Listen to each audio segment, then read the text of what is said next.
Bismillahirrahmanirrahim. Assalamualaikum warahmatullahi wabarakatuh.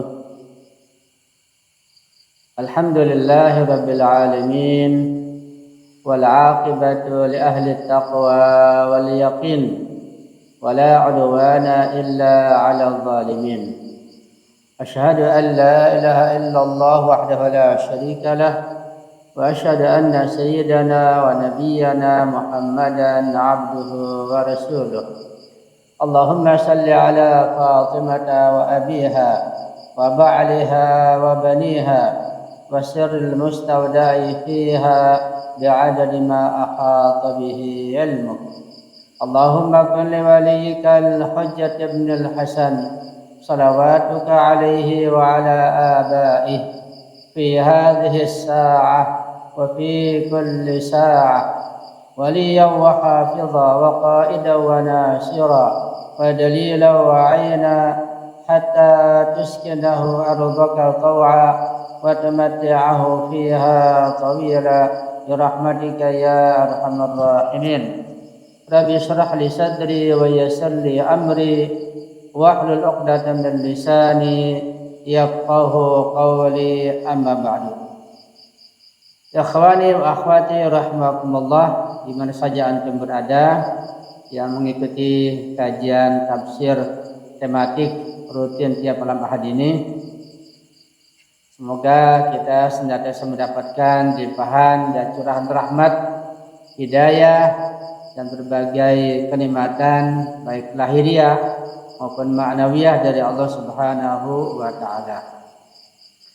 Setelah kita libur panjang menjelang bulan suci Ramadan, kini kita kembali untuk melanjutkan kajian rutin kita tiap malam Ahad atau malam Minggu.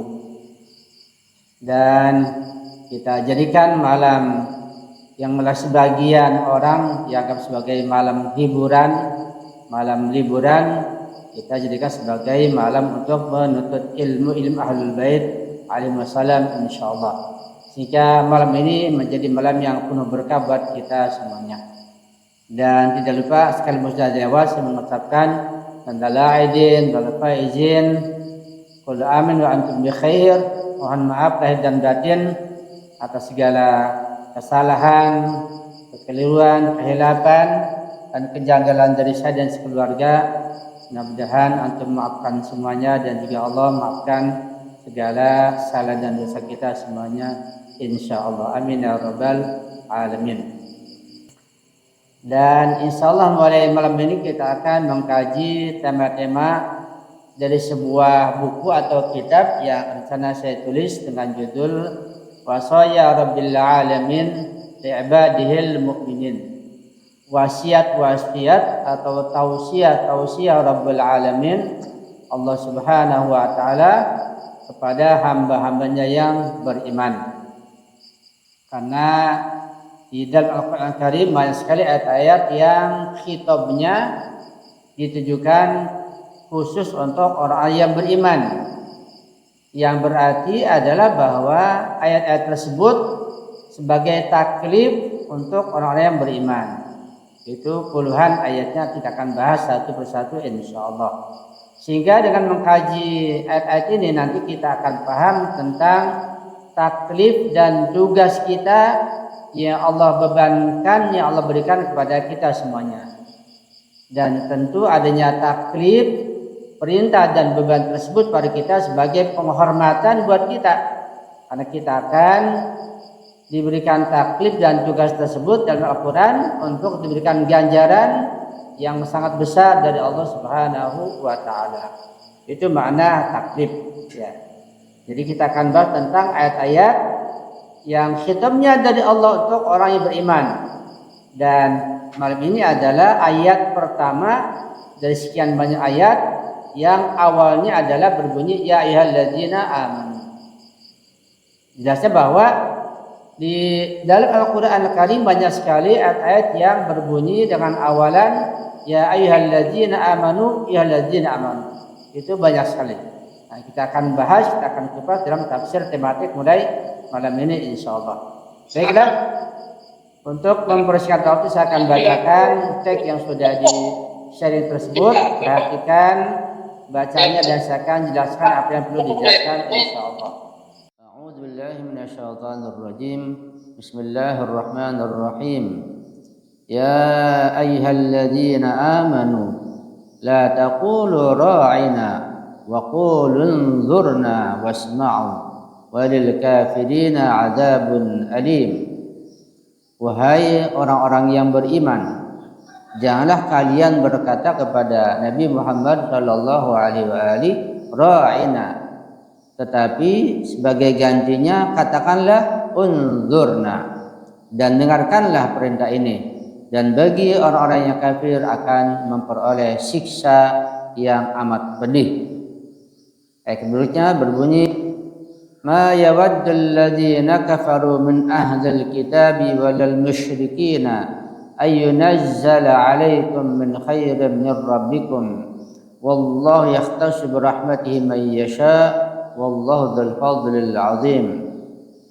Orang-orang yang kafir dari ahli kitab dan orang-orang musyrik, mereka semua itu tidak menginginkan jika suatu kebaikan diturunkan kepadamu dari sisi Tuhanmu, dan Allah menentukan siapa yang dikehendakinya untuk diberi rahmatnya, yaitu berupa kenabian, dan Allah mempunyai karunia yang sangat besar. Bismillahirrahmanirrahim. Adab berbicara kepada Rasulullah Shallallahu Alaihi Wasallam. Mungkin kita bertanya, ini kan ada berbicara kepada Rasulullah berarti langsung? Tidak demikian. Untuk Rasulullah dan para ma'sumin itu, baik mereka telah tiada ataupun ketika mereka masih hidup hadir, tidak ada bedanya. Cuma kita yang tidak paham, kita yang tidak mengerti, kita merasa berbeda. Tidak ada berbicara pada Rasulullah, pada para ma'sumin, itu ada adab-adab khusus yang harus kita jaga dengan baik. Dalam ziarah misalnya, dalam bertawasul dan lain sebagainya. Ini perlu kita pelajari dengan baik insyaallah. Yang pertama dari sekian poin, mungkin ada 7-8 poin. Pertama, pendahuluan, yaitu adab sebagai jalan ma'rifah. Di dalam pandangan Al-Quran Al-Karim, hubungan manusia dengan Nabi Muhammad Sallallahu Alaihi Wasallam bukan sekadar hubungan antara pengikut atau umat dan pemimpinnya dan nabinya, tetapi lebih dari itu hubungan tersebut merupakan hubungan antara makhluk dengan perantara cahaya ilahi. Karena itu adab atau sopan santun terhadap Rasulullah Sallallahu Alaihi Wasallam bukan etika sosial biasa, melainkan bagian dari iman itu sendiri. Karena Rasul sebagai manusia sempurna, sebagai wasilah dan perantara kita kepada Allah, maka dalam adab berbicara, dalam bersopan santun pun kita harus mengetahuinya dan menjaga adab-adab tersebut. Ya. Sebagaimana dijelaskan di dalam tafsir Al-Mizan, bahwa Al-Quran Al-Karim sering sekali menegaskan bahwa penyimpangan yang kecil itu dalam masalah adab kepada Rasulullah dapat berakar pada penyimpangan hati yang dalam. Jadi perlu kita pahami bahwa ada ucapan yang tidak sopan kepada Rasulullah itu dasarnya adalah karena hati yang kotor, hati yang ada penyakitnya. Sehingga kalau kita menyaksikan adanya ucapan yang kasar, yang kotor, yang tidak sopan kepada Rasulullah dari sebagian sahabat Nabi, itu dapat kita pahami bahwa sebagian sahabat Nabi yang bicara kotor tersebut atau bicara tidak sopan tersebut itu hatinya kotor, imannya dikotori dengan sifatnya yang buruk. Nanti di surat Al-Hujurat akan lebih jelas kita akan bahas nanti. Di surat Al-Hujurat ada sebagian sahabat Nabi yang berkata kasar, yang berkata tidak sopan. Itu menunjukkan bahwa sahabat tersebut sahabat yang sering dipuja, disanjung, ternyata punya hati yang kotor dan iman yang tidak bersih. Yang kedua, adab sebagai fondasi keimanan. Al-Quran Al-Karim tidak hanya membangun akidah dan syariat, Tetapi Al-Quran juga membentuk adab atau sopan santun spiritual seseorang yang beriman. Artinya bahwa Al-Quran bukan saja menjelaskan masalah keimanan, masalah akidah, masalah syariat, masalah fikih, dan masalah hukum, tapi Al-Quran juga membimbing kita dalam masalah adab, masalah akhlak, masalah sopan santun. Sehingga Al-Quran kitab yang sempurna untuk membentuk adab, tingkah laku, dan sopan santun buat umatnya. Termasuk adab-adab berbicara kepada sesama dan kepada Rasulullah dan kepada para maksumnya. Di dalam banyak kasus Al-Quran justru memulai pendidikan iman dari hal yang tampak kecil, seperti cara berbicara. Di cara berbicara itu menunjukkan hati seseorang, menunjukkan sejumlah ilmu, iman, dan takwa seseorang. Karena dari ucapan, dari kata-kata, dari bicara akan bisa diketahui tentang seberapa jauh kedalaman ilmu iman dan ketakwaan seseorang.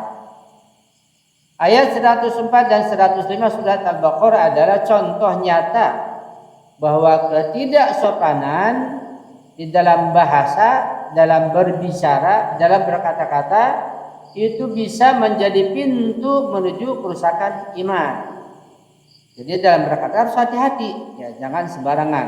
Karena kata-kata yang kotor, kata yang jorok menunjukkan hati yang kotor. Iman bisa jadi rusak, amal bisa jadi batal. Na'udzubillahi min dzalik.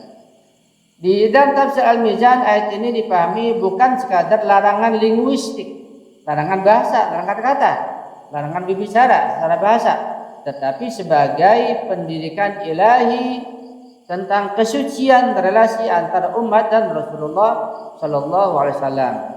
Ya, jadi bahasa itu menunjukkan sejauh mana relasi dan hubungan seseorang kepada yang dikhitabi. Misalnya ketika seorang anak dengan ayahnya, anaknya berkata-kata, berbicara dengan bahasa yang sopan, dengan bahasa yang mendidik, itu akan kelihatan hubungan sejauh mana. Seorang umat dengan nabinya, seorang sahabat Nabi dengan Imam Ma'sum, dengan Rasulullah, bagaimana bicaranya, bagaimana adabnya, akan ketahuan sejauh mana hubungannya, hubungan batin antara yang mengkhitabi dengan yang dikhitabi. Yang ketiga, keistimewaan panggilan ya ayyuhalladzina amanu. Jadi ungkapan atau panggilan ya ayyuhalladzina amanu yang artinya wahai orang yang beriman, ini panggilan keistimewaan, panggilan kemuliaan, panggilan tasyrifi, kemuliaan, kehormatan buat kita yang beriman. Jadi ketika Allah mengatakan kepada kita ya ayyuhalladzina amanu, mari sholat, mari puasa, mari haji, itu kita dikhitabi dengan ucapan ya ayyuhalladzina amanu sebagai penghormatan dari Allah yang luar biasa. Cuma kita tidak paham, kita tidak merasa, kita tidak tahu. Jadi kalau kita baca Al-Quran, ya ketika kita baca ya ayyuhalladzina amanu, kita dipanggil dengan orang beriman, kita paham bahwa kita dipanggil oleh Allah dengan panggilan kehormatan. Ya. Menurut Al-Mizan, ini adalah pertama kali dalam Al-Quran muncul panggilan ya ayyuhalladzina amanu, wahai orang-orang yang beriman. Ini ayat pertama dari ayat yang awalnya ya ayyuhalladzina amanu. Makna filosofisnya adalah panggilan kehormatan atau tasyrifun. Berbeda dengan umat terdahulu yang disebut kaum Nuh, ya qaumi, ya, atau kaum Hud, ya qaum Hud, atau Bani Israel, ya Bani Israel. Jadi umat terdahulu dipanggil oleh Allah berbeda dengan panggilan kepada umat Nabi Muhammad. Panggilan umat terdahulu langsung dipanggil ya qaum, ya qaum. Bahkan Bani Israel, ya Bani Israel. Tapi untuk kita umat Muhammad dipanggil ya ayyuhalladzina amanu, berbeda. Ini luar biasa. Kita harus bersyukur pada Allah. Dengan panggilan ini kita bersyukur pada Allah SWT dalam artian ketika kita dipanggil, ya kita perhatikan apa isi panggilannya, apa isi perintahnya, kita pahami dan kita laksanakan. Bukan sekedar merasa dihormat dengan panggilan tersebut, tapi kita paham isi panggilannya, isi khitabnya itu apa? Apakah sholat, puasa, haji, masalah sosial, masalah politik, masalah wilayah, masalah menentang Zionis misalnya, apa panggilannya? Itu kita taati. Itu kita termasuk menghormati panggilan Allah kepada kita dengan cara tersebut. Ya.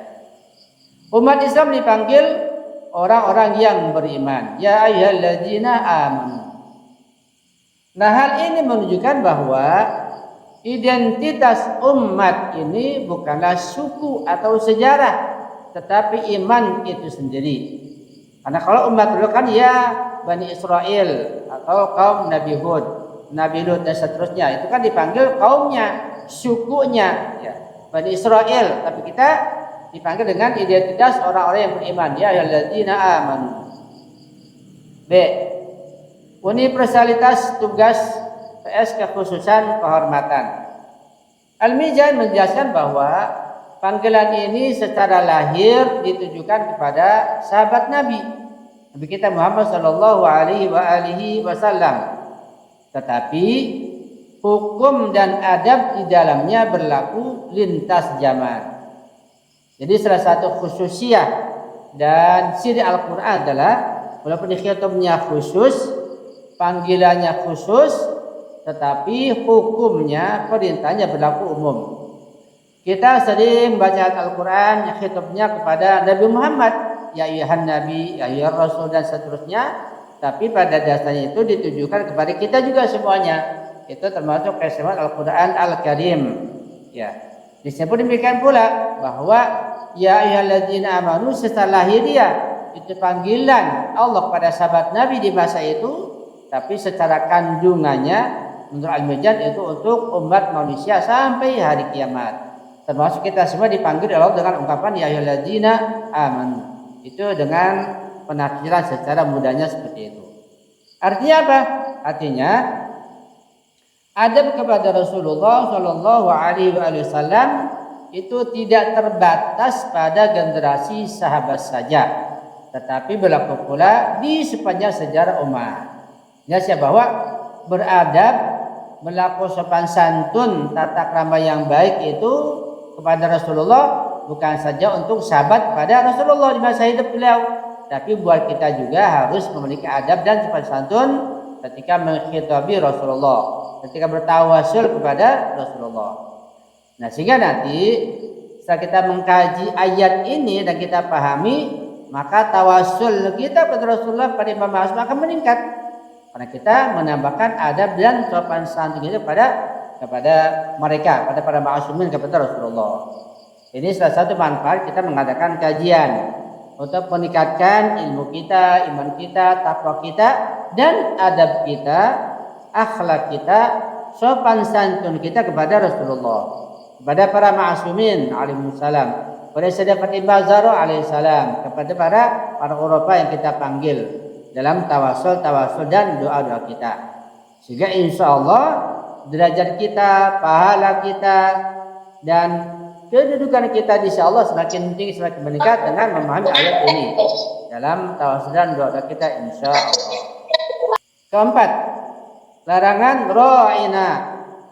Ini bahasa sebagai cermin jiwa. Ya ayyuhalladzina amanu, ya la taqulu ra'ina wa qul unzurna wasma'u wal kafirin 'adzabun alim. Makna lahiriah kata ra'ina secara zahir berarti perhatikanlah kami ya Rasulullah, atau tunggulah kami ya Rasulullah. Jadi ya Rasulullah jangan cepat-cepat engkau menjelaskan, engkau berbicara, sabar dulu, tunggu kami ingin penjelasan. Itu makna ra'ina secara lahiriah yang nanti disalahgunakan oleh kaum Yahudi di masa Nabi, digunakan untuk mengejek Nabi dan ucapan tersebut. Sehingga B, penyimpangan makna oleh Yahudi. Jadi kata ra'ina yang pada dasarnya maknanya wajar, maknanya tidak bermasalah, ketika digunakan oleh orang-orang yang jahat, orang yang tidak sopan, orang-orang yang jorok seperti orang Yahudi ini, mereka gunakan kata ra'ina sebagai bahasa untuk penghinaan. Lahirianya sopan, mereka manggil Rasulullah ra'ina, tapi mereka bertujuan untuk mengejek, merendahkan derajat Rasulullah. Itu zaman Rasulullah Yahudi sudah seperti itu. Ya. Jadi orang-orang yang jorok dalam bicara, orang yang kotor, orang yang kasar, orang memanggil seenaknya, itu adalah adab dan sopan santun karakter orang Yahudi Zionis yang memang biasa mereka seperti itu. Kita tidak meniru tingkah laku dan ucapan mereka. B. Penyimpangan makna oleh Yahudi. Sebagaimana dijelaskan di dalam ayat yang lain, yaitu dalam surat An-Nisa ayat 46, bahwa orang-orang Yahudi memelintir kata ini dan menggunakannya sebagai sindiran dan penghinaan tersembunyi kepada Rasulullah Shallallahu Alaihi Wasallam. Mereka berkata seolah-olah sopan, tetapi hati mereka penuh dengan ejekan. Ya. Jadi banyak memang orang Yahudi, walaupun tidak semuanya, mereka lahiriahnya sopan, tapi hati mereka penuh dengan kedengkian, menyimpan dendam, menyimpan permusuhan. Maka sangat disayangkan ada juga sebagian sahabat Nabi, bahkan sebagian istri Nabi, naudzubillah, yang punya suami seorang Nabi, tapi di hatinya menyimpan rasa dendam dan permusuhan, adanya kedengkian. Dan sampai Al-Quran mengungkap di surat At-Tahrim itu. Nanti kalau kita baca surat At-Tahrim, itu maknanya bahwa Allah Subhanahu Wa Taala mengungkap keburukan dan kebusukan hati sebagian istri Nabi. Al-Quran menjelaskan. Ya, Al-Quran gak mungkin dusta. Lalu kita kaji. Ya, sebagian sahabat Nabi, sebagian istri Nabi, lahiriahnya sopan, tapi punya hati yang dendam, punya hati yang busuk. Mereka ingin menjatuhkan martabat dan hormatan Rasulullah. Mereka berkata seolah sopan, tetapi hati mereka penuh dengan ejekan. C. Analisis filosofis al-mizan. Dari sinilah lahir prinsip penting bahwa satu, bahasa itu bukan netral. Bahasa perlu diterjemahkan. Bahasa perlu ditafsirkan. Bahasa bisa memiliki dimensi yang berbagai macam penafsiran. Ya, jadi bahasa itu hanya lahiriah saja. Apa maknanya? Apa batiniahnya? Perlu dijelaskan. Nah, itu untuk memahami bahasa kata-kata tidak mudah. Apalagi dengan antara tulisan dengan ucapan berbeda. Karena kalau ucapan bisa dengan intonasi, dengan tinggi rendah. Bisa jadi kalau bahasa yang ditulis secara sopan, ketika diintonasikan diucapkan dengan tidak sopan, jadi nggak sopan. Begitu. Ya, itu bahasa antara tulisan dengan lisan bisa berbeda. Ini kita perlu paham, kita perlu pelajari. Ini adalah tambahan wawasan dan pengetahuan untuk kita. Satu, bahasa bukan netral. Bahasa adalah wadah niat dan cermin batin. Artinya batiniah seseorang, hati seseorang, wadahnya adalah nampak pada ucapannya itu. Ya, wadahnya adalah ucapannya itu. Sehingga hati seorangnya tidak nampak, tidak kelihatan apakah hatinya baik, hatinya sehat, hatinya busuk, hatinya jahat, nanti nampak pada susunan bahasanya, pada kata-katanya, bagaimana dia berucap. Ketika ucapannya pada Nabi begitu kasar, nanti tanda bahwa hatinya kotor. Seperti pada surat Al-Hujurat yang nanti kita akan kaji insyaallah. Jadi bahasa sebagai wadah niat dan cerminan batin dan hati seseorang. Sehingga satu kata bisa menjadi ibadah atau bisa menjadi penghinaan. Satu kata, satu kalimat bisa jadi ibadah, bisa jadi penghinaan. Ya. Kalau kita bicara sopan kepada seseorang, misalnya silakan atau monggo, mangga, dengan sopan, dengan penuh dengan keikhlasan, kejujuran, itu ada pahalanya. Tapi kalau satu kata dengan misalnya dengan sombong, dengan congkak, dengan kata-kata yang kasar, bisa menjadi penghinaan begitu. Begitulah suruhan, begitulah perintah seperti itu. Kita perlu memilih kata-kata yang baik, yang sopan, yang keluar dari hati yang bersih insyaallah. 2. Larangan karena potensi penyimpangan. Allah Subhanahu wa taala melarang kata ra'ina bukan karena makna zahirnya salah, tetapi karena potensi penyalahgunaan makna.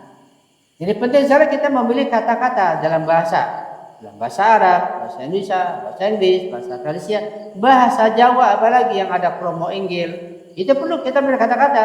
Jika kita salah menempatkannya, salah mengucapkannya, bisa dinilai ini sopan, ini tidak sopan. Seperti itu, ini pentingnya memahami bahasa. Pada siapa kita bicara, bagaimana caranya, sopannya, tidaknya, itu kata-kata bisa ditafsirkan seperti itu. Lagi juga ada intonasinya, ya. Nah, hal ini menunjukkan bahwa Islam menutup bahkan pintu kecil yang bisa membawa pada penghinaan terhadap Rasulullah SAW. Nah, kita sebagai umatnya harus kita tutup pintu-pintu sekecil apapun yang bisa membuat datanya penghinaan dari musuh-musuh Islam, walaupun dari kata-kata. 3. Perintah mengganti dengan unzurna. Jadi artinya bahwa kata ra'ina, kata Allah, jangan pakai lagi wahai sahabat Nabi, ganti dengan unzurna ketika bicara pada Nabi, gitu. Allah Subhanahu wa taala tidak hanya melarang tetapi memberi alternatif. Unzurna itu lebih bersih dan tanpa celah makna buruk. Jadi kata ra'ina harus ganti dengan unzurna. Ketika enggak diganti, ya bisa termasuk kafir amali, ya. Karena tidak mentaati perintah Allah, karena berlaku buruk dan tidak suka kepada Rasulullah. Ini menunjukkan prinsip bahwa adab itu bukan hanya meninggalkan yang salah, tetapi memilih yang paling bersih dalam berkata, dalam berbicara, dalam berbahasa. Kita memilih bahasa yang paling sopan bagi anak pada orang tua. Pilih bahasa yang promo inggil, yang halus, yang sopan santun. Jangan sampai dengan orang tua bahasanya bahasa Betawi ya, pakai gua lu, ini luar biasa. Atau pakai bahasa aku yang tidak sopan, pakai kaulo atau apalah begitu. Untuk bahasa Jawanya, cari kata yang halus, yang sopan kepada guru, pada ulama, apalagi kepada Rasulullah, apalagi kepada orang yang suci tersebut, para maksum pada jumlah. Harus kita ungkapkan dengan bahasa yang sangat halus, ya. Ya sayyidatana, ya maulatana, ya. Seperti itu, ya qurrata Rasul, ya sayyidah Zahra. Ketika bertawasul itu perlu pemahaman penting, pas ucapan. Jika insya Allah tawasul kita akan meningkat dengan mengkaji tafsir tematik seperti ini insya Allah. Yang keempat, wasma'u, adab mendengar. Perintah dan dengarlah memiliki makna yang dalam tafsir Al-Mizan. Apa maknanya? A. Mendengar secara zahir, yaitu diam, kemudian fokus, ya, konsentrasi mendengarkan, dan tidak menyela, tidak mendahului, tidak memutus ucapan guru, ucapan Nabi, ucapan Imam Ma'sum, ucapan orang terhormati, jangan diselak, ya. Gantian ketika bicara, ada adabnya. Dalam diskusi misalnya, ada adabnya, ada sopan santunnya. Begitu setelah ini Islam mengajarkan pada kita. Sehingga nanti ketika menyelesaikan masalah atau ketika diskusi bisa ditemukan titik temunya, ditemukan hal-hal yang buat pencerahan dan akan menambah wawasan pengetahuan ketika diskusinya baik, ya. Karena perlu adanya aturan dan sopan santun.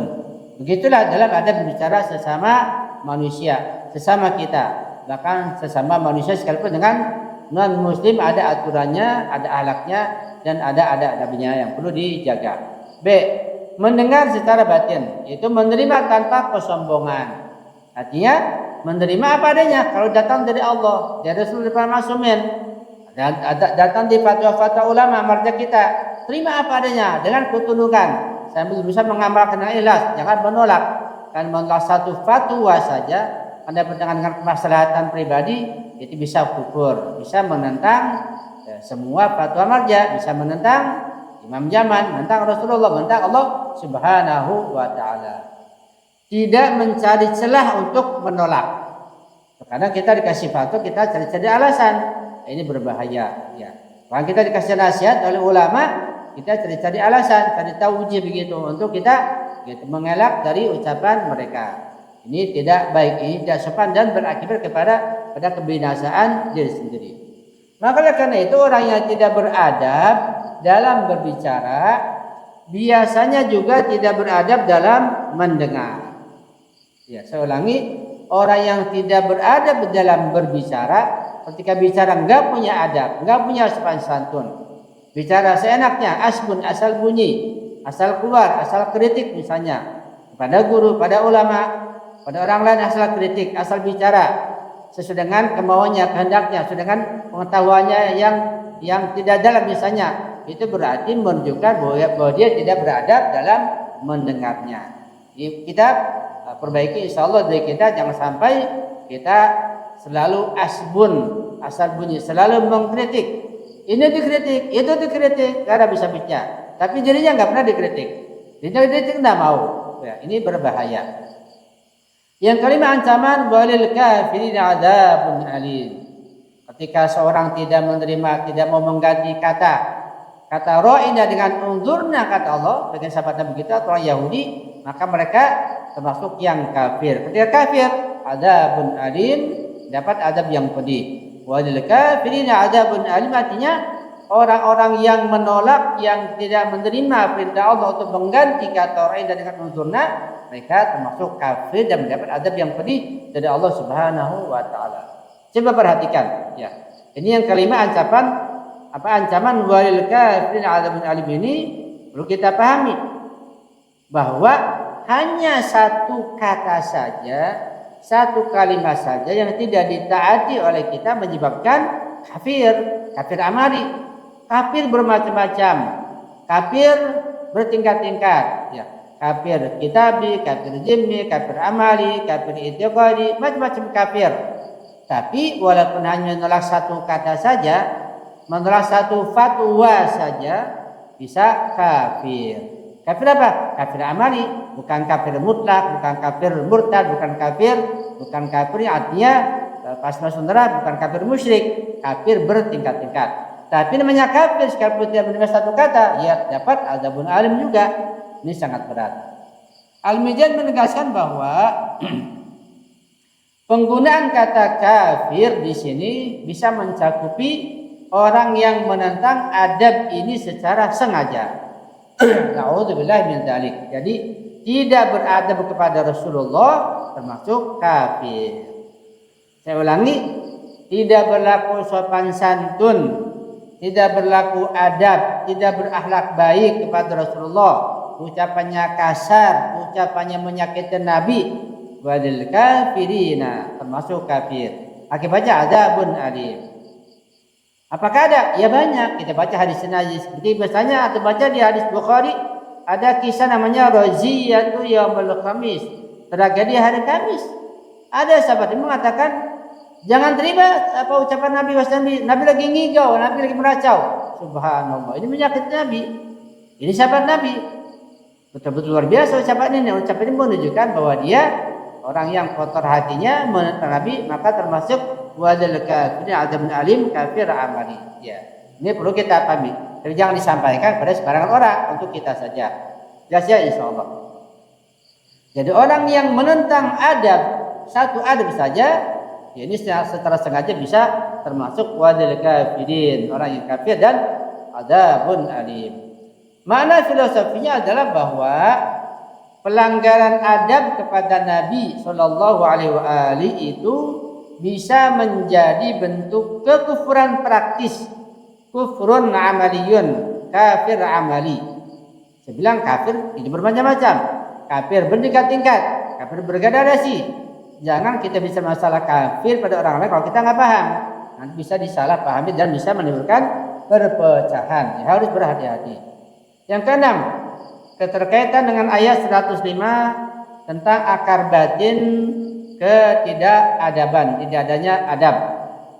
Ayat 105 menjelaskan bahwa orang-orang kafir tidak suka turunnya kebaikan kepada kaum mukminin. Ya. Ini ayat berikutnya yang berbunyi itu, ma yawaddul ladzina kafaru bil kitabi wal musyrikiina ayyunzila 'alaikum min khairin min rabbikum wallahu yahtassu rahmatan man yasha. Itu ayat berikutnya yang lupa saya catat di sini ayatnya. Ketidaksempurnaan kepada Nabi Shallallahu Alaihi Wasallam bukan sekadar masalah etika, tetapi berakar pada hasad, dengki, iri hati, ya, adanya dendam dan penolakan terhadap kebenaran. Jadi ketidaksempurnaan pada Nabi itu menunjukkan adanya kedengkian, adanya permusuhan, ya, bukan sekedar tingkah laku lahiriah. Sehingga bisa kita simpulkan bahwa kalau kita baca sejarah nanti, kita baca hadis, baca tafsir tentang sahabat Nabi, ada mereka yang tidak sopan, tidak beradab pada Nabi, itu menunjukkan bahwa di dalam dirinya ada hasud, ada kedengkian, ada dendam, ingin memusnahkan Nabi. Na'udzubillahi min dzalik. Makna mendalamnya, Yahudi tidak suka wahyu turun kepada umat Islam. Maka mereka menyusupkan penghinaan secara halus. Dengan kata ra'ina. Ini menunjukkan bahwa ketidakadaban lahir adalah manifestasi penyakit batin. Ini bisa juga disebutkan secara umum. Bisa jadi orang-orang yang tidak beradab setelah lahiriah itu jelas batinnya, hatinya memang rusak, hatinya ada penyakit. Itu sangat jelas. Walaupun tentu kita nggak bisa pukul rata karena kita lihat orangnya, apakah orang desa, orang awam, orang kampung, anak kecil, kita nggak bisa pukul rata. Artinya enggak semua orang yang adabnya buruk itu hatinya buruk, tentu. Kita nggak bisa menilai hati seseorang. Tapi bisa jadi orang yang pandai bisa menilai bahwa akhlak buruk itu, tingkah laku buruk itu menunjukkan hatinya yang kotor. Bisa jadi seperti itu. Ya. Ketujuh, penguat hadis. 1. Keagungan adab kepada Nabi Shallallahu Alaihi Wasallam. Rasulullah Shallallahu Alaihi Wasallam bersabda, tidak sempurna iman seseorang hingga aku lebih ia cintai daripada dirinya sendiri. Ya. Bahwa kecintaan kepada Rasulullah harus dihadirkan pada kecintaan pada diri kita sendiri. Artinya setiap orang yang lebih tinggi daripada kita, ilmunya, imannya, takwanya, itu manusia sempurna, manusia suci, Rasulullah, Syekh Azhar, bahkan termasuk juga para maroji kita, bahkan termasuk wali fakih kita, harus lebih kita cintai daripada diri kita sendiri. Ini makna lebih luas daripada hadis ini. Tidak sempurna iman seseorang hingga aku lebih ia cintai daripada dirinya sendiri. Aku ini adalah Nabi, aku ini adalah Imam Masum, aku ini adalah para maroji, aku ini adalah wali fakih. Begitu. Artinya bahwa kita ini karena kita lebih rendah, diri kita nggak ada nilainya di hadapan mereka, maka kita harus lebih mencintai, kita harus lebih mengutamakan Rasulullah, para ma'sumin, para aulia Allah, dan juga para marajid dan wali fakih kita. Kita harus berani mengorbankan diri kita demi kehormatan wali fakih, demi kehormatan Imam Ma'sum, demi kehormatan Rasulullah. Harus seperti itu. Karena mereka lebih tinggi seperti itu. Nah, sehingga kita lihat sekarang ini orang-orang Iran sudah mungkin entah berapa, mungkin sudah 20 juta barangkali yang mereka mendapatkan diri siap berperang untuk membela wali fakih, membela negaranya. Itu luar biasa. Dan tidak sedikit orang Iran yang mereka menghadiahkan nyawanya, ruhnya yang tersisa, menghadiahkan umurnya yang masih tersisa untuk Imam Ali Khamenei, untuk imam zamannya, untuk wali fakihnya. Ini luar biasa. Dan kita pun kalau kita paham, kita mengerti dan kita bisa kita berdoa pada Allah, ya Allah, usia saya masih tersisa sudah saya hadiahkan untuk wali fakih, untuk Imam Asyid Mujtaba Ali Husain Khamenei misalnya. Sehingga ketika kita bisa mau dicabut nyawa kita kapan saja, sisanya diberikan pada beliau, ya kita siap. Itu hadiah yang luar biasa. Kenapa demikian? Karena diri mereka, diri para ma'sumin, diri wali fakih lebih utama untuk kita jaga, untuk kita hormati.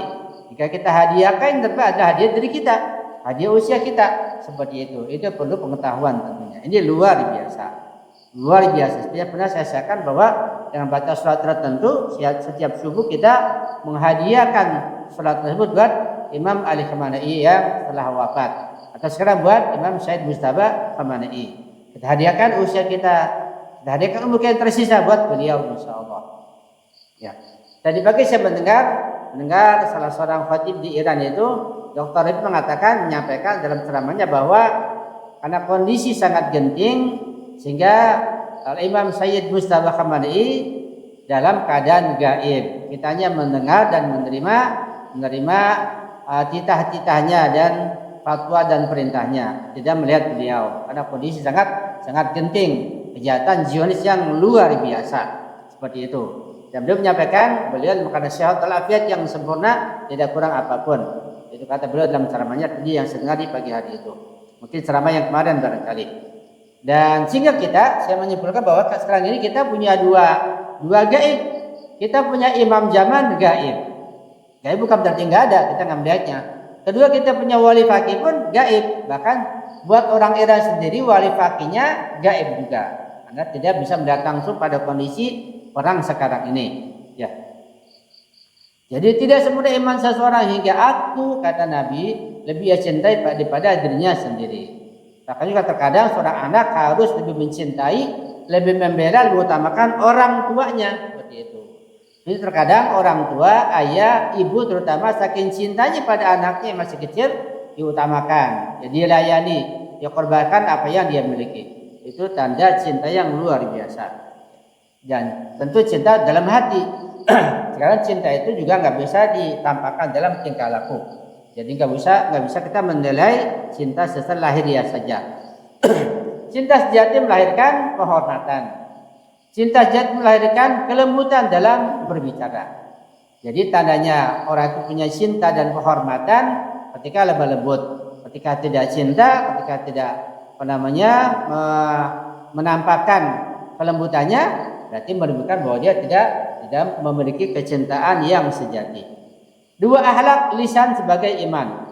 Rasulullah Shallallahu Alaihi Wasallam bersabda, seorang mukmin bukanlah orang yang suka mencela, melaknat, berkata keji dan kasar. Jadi kalau betul-betul kita ini beriman, kita tidak bicara jorok seperti orang yang lihatnya di terminal, ya orang-orang yang bergajul misalnya, tidak mudah melaknat pada tempatnya. Ketika Allah melaknat, ya kita ikut melaknat. Ketika Nabi melaknat, kita ikut melaknat pada tempatnya masing-masing. Ada adabnya, ada aturannya, gitu. Tidak berkata keji dan tidak kasar dengan bahasa yang kasar. Karena kata-kata atau bahasa yang terkadang biasa, ketika diucap dengan intonasi yang kasar bisa menjadi kasar. Ini menunjukkan bahwa menjaga lisan adalah bagian dari iman. Terlebih lagi di hadapan Rasulullah Shallallahu Alaihi Wasallam. Ketiga, hadis riwayat tentang ya ayyuhalladzina amanu.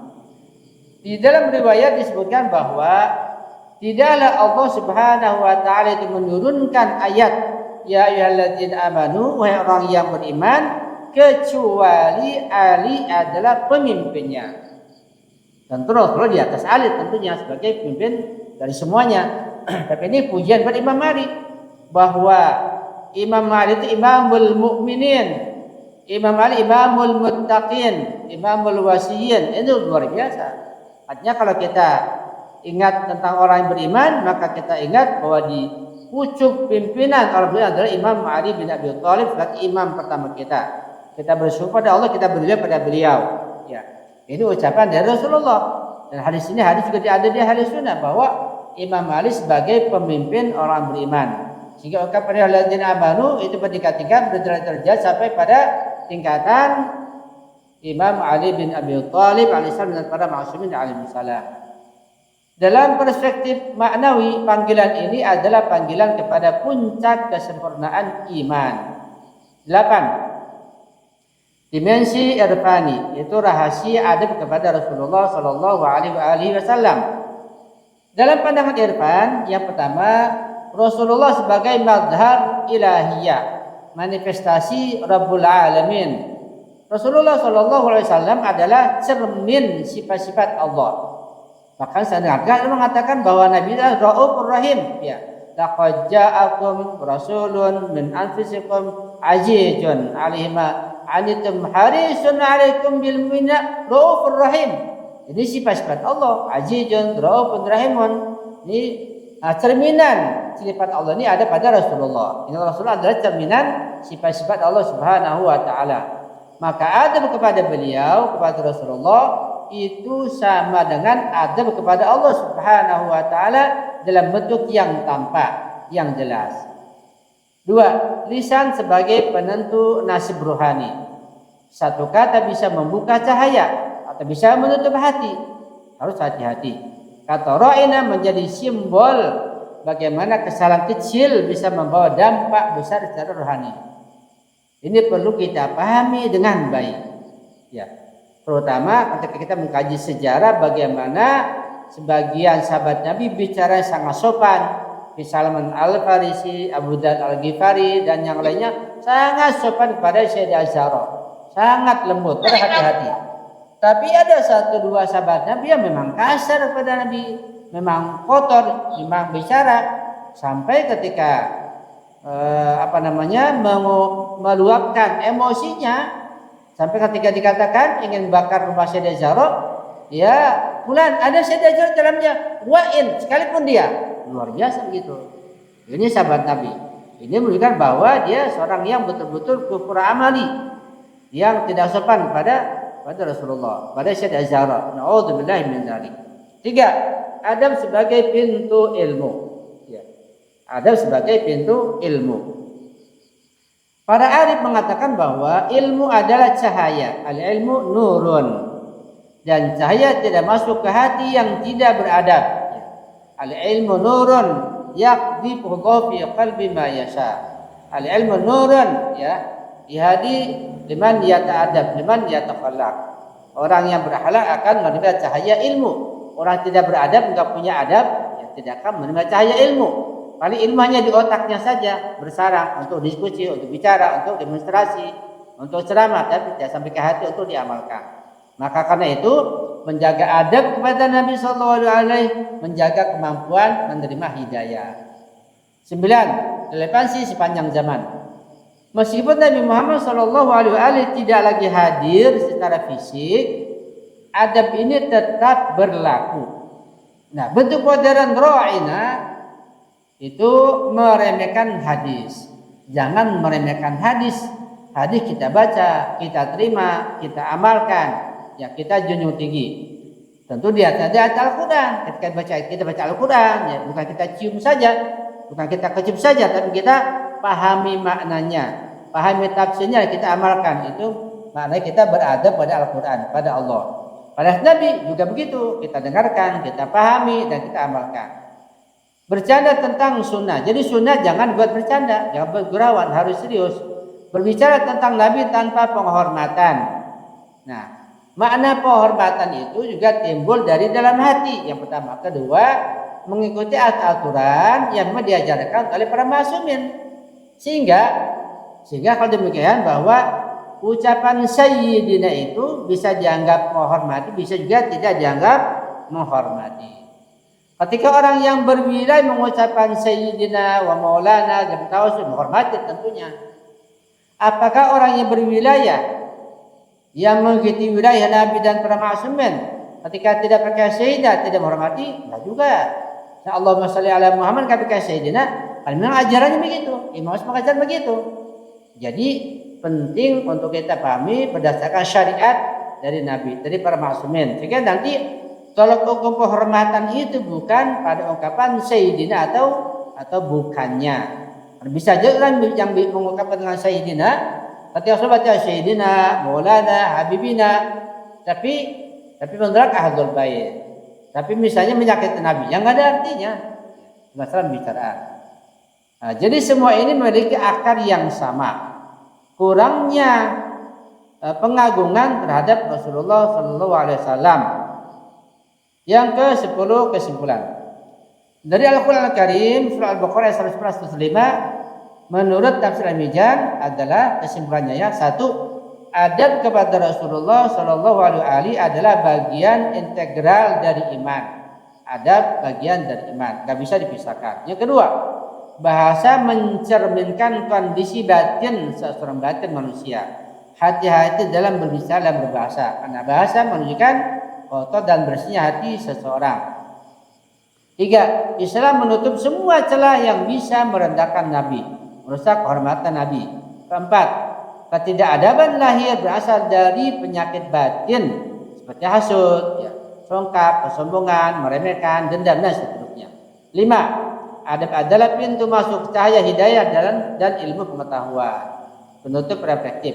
Jika Allah sampai mengoreksi satu kata yang diucapkan pada Rasulnya, maka itu adalah isyarat bahwa jalan menuju Allah dimulai dari adab yang paling halus. Dan mungkin di sisi Allah satu kata yang dijaga karena hormat kepada Nabi Shallallahu Alaihi Wasallam lebih tinggi nilainya daripada ibadah panjang tanpa adab dan sopan santun. Di adab ibadah panjang lebar, ibadah siang malam, tapi gak beradab pada Nabi, yang gak mendengar hadisnya, menolak budaya, mengingkari itu pada artinya. Ya.